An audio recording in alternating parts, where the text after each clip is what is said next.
जेठ जी ये क्या कर रहे हैं आप? अरे कुछ नहीं कर रहा हूँ बाबा, तुम्हारा कोमल सा हाथ देख रहा हूँ। छोड़ दीजिए जेठ जी, छोड़ दीजिए, मेरा हाथ छोड़िए। देख लेने दो थोड़ा। क्या बात कर रहे हैं आप? आ रहे हैं? ये तो बड़ी खुशी की बात है। लेकिन भाई साहब एक प्रॉब्लम है। मैं तो 10 दिन के लिए बाहर जा रहा था। लेकिन कोई बात नहीं, वंदना है ना आपकी खातिरदारी करने के लिए। आप आ जाइए। ठीक है भाई साहब। वंदना,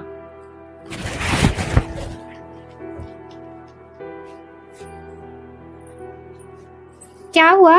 भाई साहब आ रहे हैं। भाई साहब आ रहे हैं? हाँ ये तो बड़ी खुशी की बात है। हाँ, सुनो, उनकी खातिरदारी में कोई कमियां नहीं होनी चाहिए।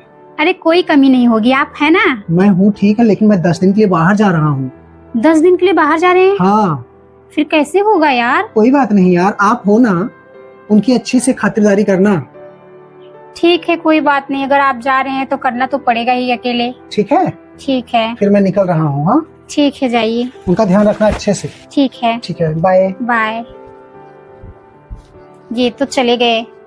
इनके भाई साहब से मैं मिली भी नहीं हूँ, पता नहीं कैसे हैं, सीधे हैं कि खड़ूस। जेठ लोग ना कोई कोई अच्छे नहीं होते, कोई कोई अच्छे भी होते हैं, लेकिन अब करना तो पड़ेगा ही। उनकी हर बात का ध्यान देना पड़ेगा, उन्हें क्या पसंद है क्या नहीं पसंद है। ये होते तो थोड़ा हेल्प मिल जाता, लेकिन अब ये भी चले गए। अरे मम्मी, मेरे जेठ जी आ रहे हैं, बहुत टेंशन हो रहा है मम्मी। ये भी चले गए 10 दिन के लिए बाहर। अब मैं क्या करूं, इनको काम था, मैं मना भी नहीं कर पाई। पता नहीं कैसे हैं, मैं तो उनसे मिली भी नहीं हूँ। मुझे बहुत डर लग रहा है मम्मी। अगर कोई साथ में होता तो इतना डर नहीं लगता, अब अकेले हूँ तो बहुत अजीब सा लग रहा है। लेकिन देखना तो पड़ेगा ही ना, ये बोल के गए हैं कि कोई कमी नहीं होना चाहिए। मैं तो अपनी तरफ से पूरी कोशिश करूंगी। अब पता नहीं, अब भगवान करे कोई गलती ना होने पाए, बहुत डर लग रहा है। राहुल। ठीक है मम्मी, हमें लग रहा है आ गए, आवाज मार रहे हैं। जाती हूँ, देखती हूँ। ठीक है, बाय।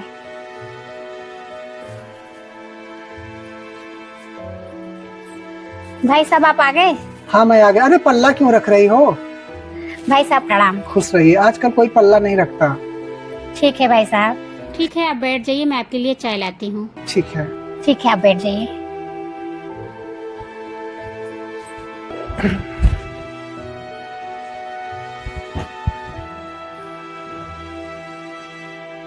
भाई साहब ये चाय।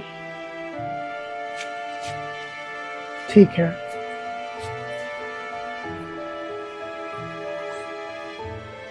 भाई साहब राहुल तो है नहीं। हाँ, राहुल ने मुझे फोन पे बताया था कि मैं 10 दिन के लिए बाहर जा रहा हूँ। हाँ, उन्हें जरूरी काम था ना, तो इसलिए चले गए। उनका भी जाने का मन नहीं था, लेकिन क्या करें। भाई साहब नाश्ता बना दूं आपके लिए? नहीं नहीं, नाश्ता वगैरह मैं करके आया हूँ, मुझे कुछ नहीं चाहिए। ठीक है भाई साहब, आप आराम करिए, मैं कुछ काम कर लेती हूँ। ठीक है, आप जाओ।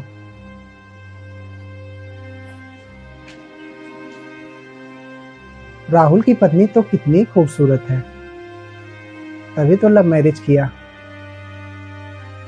अगर वंदना को अपने फेवर में लाना है तो इस मोछे को ना हटवाना पड़ेगा मुझे। अब मेरी मोछे हट गई हैं, अब मैं वंदना का एज का लगने लगा हूं। राहुल की पत्नी के लिए डायमंड का हार लाया था, इतनी खूबसूरत है, उसके ऊपर बहुत अच्छा लगेगा और वो देखकर खुश हो जाएगी।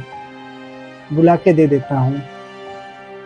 वंदना, इधर आओ।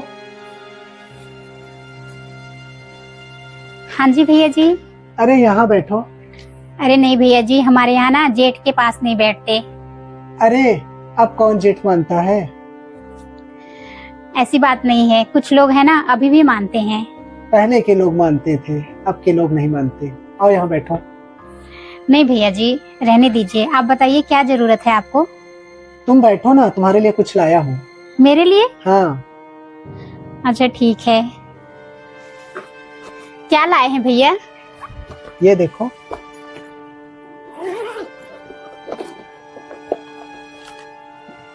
ये क्या है? ये डायमंड का हार है। डायमंड का हार? हाँ।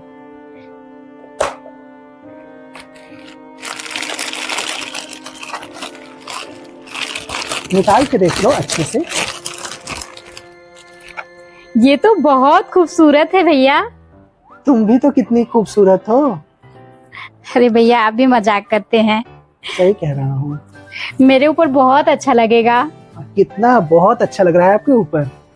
सही कह रहे हैं। आज तक मैंने ऐसा हार कभी पहना ही नहीं है, कभी ये लाते ही नहीं मेरे लिए, तो मैं कभी नहीं पहन पाई ऐसा हार। वंदना अब तुम टेंशन मत लो, अब मैं आ गया हूँ ना।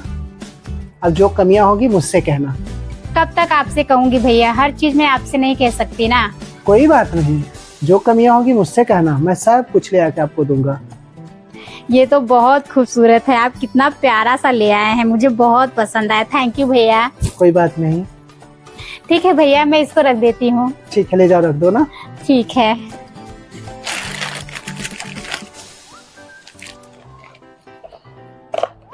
भैया आपको कुछ चाहिए? मुझे कुछ नहीं चाहिए। ठीक है।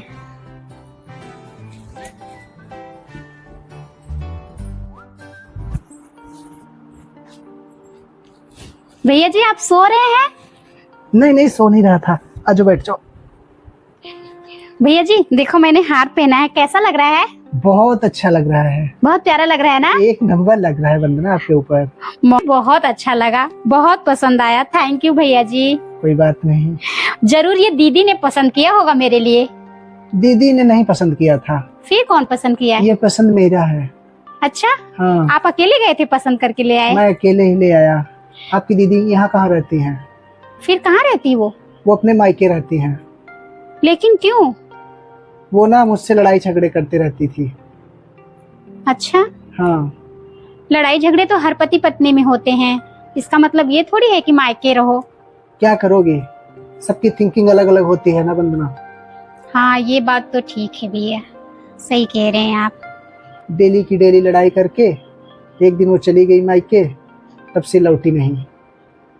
ठीक है भैया, मैं निकाल के आती हूँ इसे। ठीक है। ठीक है। मैं तो इसलिए पहनी आपको दिखाने के लिए कि देखती हूँ कैसा लग रहा है, क्योंकि राहुल तो है नहीं घर पे, तो मैंने सोचा मैं किसको दिखाऊं, तो मैंने सोचा आप ही लाए हैं तो आपको दिखा देती हूँ। बहुत अच्छा किया आपने मुझे दिखा दिया। ठीक है भैया। ठीक है, जाओ। वंदना को बहुत पसंद आया हार। कितनी खूबसूरत है वंदना। जितना खूबसूरत उसका हार है उससे कई गुना खूबसूरत है।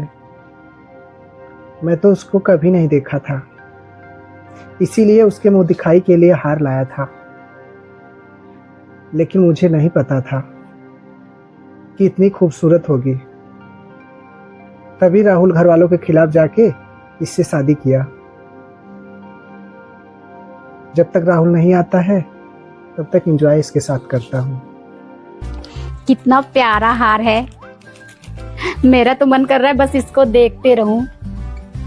मैंने जिंदगी में नहीं सोचा था कि मुझे इतना प्यारा सा हार मिलेगा। जेठ जी ना हमें लग रहा है बहुत पैसा कमाते हैं, तभी तो इतना बड़ा और इतना प्यारा सा हार ले आए हैं। मैंने कभी नहीं सोचा था कि मैं इतना बड़ा सा हार पहनूंगी। राहुल तो कभी नहीं पहना पाते। मैं ना उनसे प्यार करती थी, इसलिए जिद करके शादी तो कर ली, लेकिन मेरी कोई खुशी पूरा नहीं करते। उतना कमाते ही हैं कि बस खाने भर का होता है। कहेंगे कर दूंगा, पता नहीं कब करेंगे। कोई बात नहीं, मैं ना फोन करके मम्मी को बताती हूँ कि मम्मी मेरे जेठ जी ना इतना खूबसूरत हार लाए हैं। वाओ।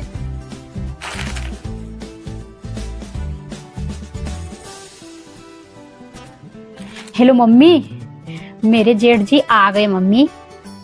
पता है आपको, मेरे लिए ना डायमंड का हार लाए हैं, वो भी बहुत बड़ा सा। हाँ मम्मी मैं सच कह रही हूँ, मैं तो बहुत खुश हूँ। जब से ले आए हैं मेरा तो निगाह ही नहीं हट रहा है उस हार से। ऐसा लग रहा है बस उसको देखती रहूं, निगाह से हटाऊं ही नहीं। मम्मी सच बताऊं ना तो राहुल तो कभी नहीं दिला पाते मुझे हार। इतना बड़ा हार तो कभी नहीं दिला पाते।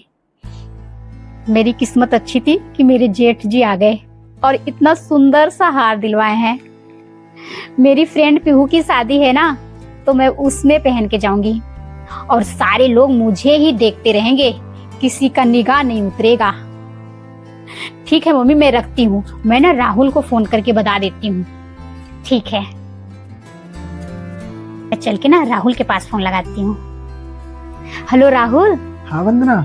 राहुल भाई साहब आ गए हैं। मुझे ना डायमंड का हार लाए, बहुत प्यारा सा और बहुत बड़ा सा लाए हैं। डायमंड का हार? हाँ। अरे वंदना, इतनी खुश मत हो। वो डायमंड का हार भाई साहब को वापसी कर दो। क्यों वापसी करूं? मैं तो नहीं करूंगी। अरे एक न एक दिन उन्हें वापसी करना पड़ेगा, इसलिए मैं कह रहा हूँ वापसी कर दो। मैं नहीं करूंगी वापसी। कितनी मुश्किल से मुझे इतना डायमंड का हार मिला है, तो मैं वापस कर दूं? तुम तो कभी दिलाते नहीं। अब मैं फोन रखती हूँ, जाओ। बड़े आए हैं, वापस कर दो। नहीं करूंगी वापस, मैं चल के रख देती हूँ। वंदना को कैसे अपने पास बुलाऊं? ऐसा करता हूँ ना, सरदर्द का बहाना बना के बुलाता हूँ। वंदना! आई भैया। क्या हो गया भैया? वंदना, मेरे सर में बहुत दर्द है। सर में दर्द है? हाँ। दीदी आई होती तो आपका सर मालिश कर देती। कोई बात नहीं, मैं ना आपको मेडिसिन लाके दे देती हूँ। मेडिसिन से नहीं ठीक होगा, एक काम करो ना, मेरा सर दबा दो। ये क्या कह रहे हैं? ये मेरे जेठ है, मैं इनका सर कैसे दबा सकती हूँ? क्या सोच रही हो वंदना? कुछ नहीं भैया, मैं मालिश कर देती हूँ।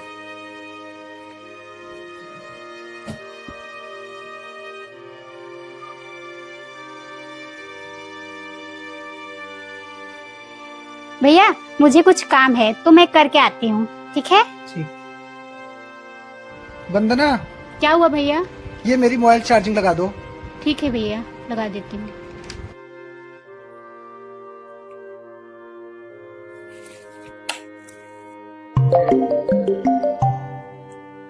अरे माई जान, ये तो इनकी वाइफ का फोन है। ये तो कह रहे हैं कि मेरी वाइफ से मेरा बात ही नहीं होता, झगड़ा हुआ है। इसका मतलब ये झूठ बोल रहे हैं मुझसे।